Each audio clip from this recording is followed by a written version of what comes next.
পতিত স্বৈরাচার আওয়ামী লীগ যে চিহ্নিত সন্ত্রাসীদের নামে আমরা মামলা করেছি, তারা এখন উল্টো আমাদেরকে আবার হুমকি দিচ্ছে যে আমরা কেন মামলা করেছি। 2014 সালের যে 5 জানুয়ারির একতরফা নির্বাচন ছিল, সেই নির্বাচনে আওয়ামী সন্ত্রাসীদের হাতে আমার নিজের বড় ভাই শহীদ হন এবং আমার বড় ভাইয়ের বিচারের দাবিতে কিন্তু আমরা মামলা করেছিলাম। কিন্তু গত 10 বছর আওয়ামী লীগ ক্ষমতায় থাকাকালে আমরা সেই বিচার পাইনি। উল্টো আমরা আশা করেছিলাম যে 5 আগস্টের পর আমরা হয়তো সেই বিচার পাবো, কিন্তু আমরা দেখছি আমরা এই বিচার এখন তো পাচ্ছি না। উল্টো সেই পতিত স্বৈরাচার আওয়ামী লীগ যে চিহ্নিত সন্ত্রাসীদের নামে আমরা মামলা করেছি, তারা এখন উল্টো আমাদেরকে আবার হুমকি দিচ্ছে যে আমরা কেন মামলা করেছি। সুতরাং আমরা দেখছি যে বর্তমান অন্তর্বর্তীকালীন সরকার সহ অন্যান্য রাজনৈতিক দলরা আওয়ামী লীগকে আবারও পুনর্বাসিত করার চেষ্টা করছে বা তারা চাচ্ছে। আমরা অন্তর্বর্তীকালীন সরকারের প্রধান উপদেষ্টার উদ্দেশ্যে বলতে চাই এবং সকল রাজনৈতিক দলের উদ্দেশ্যে বলতে চাই একজন শহীদ পরিবারের সদস্য হিসেবে যে RICL TMX যুগের পর যুগ স্থাপনা থাকে মজবুত।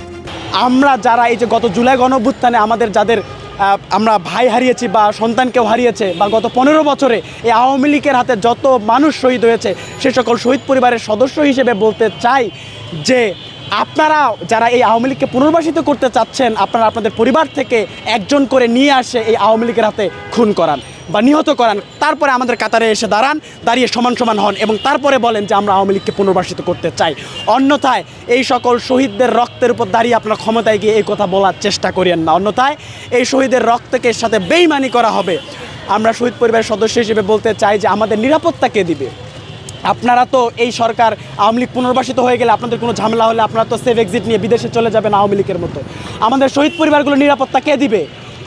এই দাবি আমরা রাখছি যে অন্তর্বর্তীকালীন সরকার যদি এই আওয়ামী লীগকে পুনর্বাসিত করতে চায়, সকল রাজনৈতিক দল বিএনপি, জামাত হোক, নাগরিক পার্টি হোক, আপনারা যদি আওয়ামী লীগকে পুনর্বাসিত করতে চান, তাহলে আপনারা যারা নেতারা রয়েছেন, যারা চাচ্ছেন যে আওয়ামী লীগকে পুনর্বাসিত করবেন, আপনারা আপনাদের পরিবার একজন সদস্যকে এনে আওয়ামী লীগের হাতে খুন করান, তারপর আমাদের কাতারে এসে দাঁড়িয়ে দেখুন আমাদের পরিস্থিতি, আপনারা বোঝার চেষ্টা করুন, তারপরে আপনারা আওয়ামী লীগ পুনর্বাসিত করার চেষ্টা করবেন। আমরা এই দাবি জানাচ্ছি।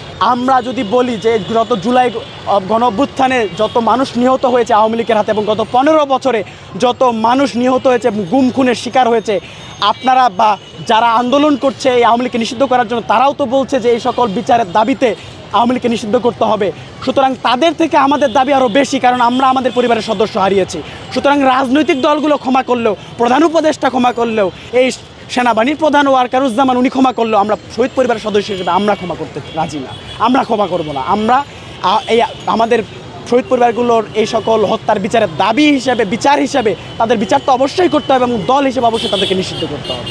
আওয়ামী লীগ নিষিদ্ধ করলেই শুধু আওয়ামী লীগের পাপ মোচন হবে না, অবশ্যই আগে বিচার কার্যকর করতে হবে এবং তারপর তাদেরকে নিষিদ্ধ করতে হবে। আমরা কেন নিষিদ্ধ করার কথা বলছি দেখুন, যে আওয়ামী লীগ এখন নিষ্ক্রিয়, সেই নিষ্ক্রিয় আওয়ামী লীগ এখন আমাদের উপর পাল্টা হুমকি দিচ্ছে। তারা বলছে যে এক সন্তানকে তো হারিয়েছেন, আপনার তো আরও সন্তান আছে। সুতরাং সেই আওয়ামী লীগ যদি আবার ঘুরে দাঁড়াতে পারে, তারা তো জুলাই গণঅভ্যুত্থানের শহীদদেরকে তারা বিশ্বাসই করে না, এই জুলাই গণঅভ্যুত্থান তারা বিশ্বাসই করে না। তাহলে এই জুলাই গণঅভ্যুত্থানে যারা ভূমিকা রেখেছে এবং যারা শহীদ হয়েছে, যারা তাদের বিরুদ্ধে মামলা করেছে, তাদেরকে তারা ছেড়ে দিবে? অবশ্যই ছেড়ে দিবে না। সুতরাং অবশ্যই দল হিসেবে তাদেরকে পুনর্বাসিত হওয়ার কোনো সুযোগ নেই।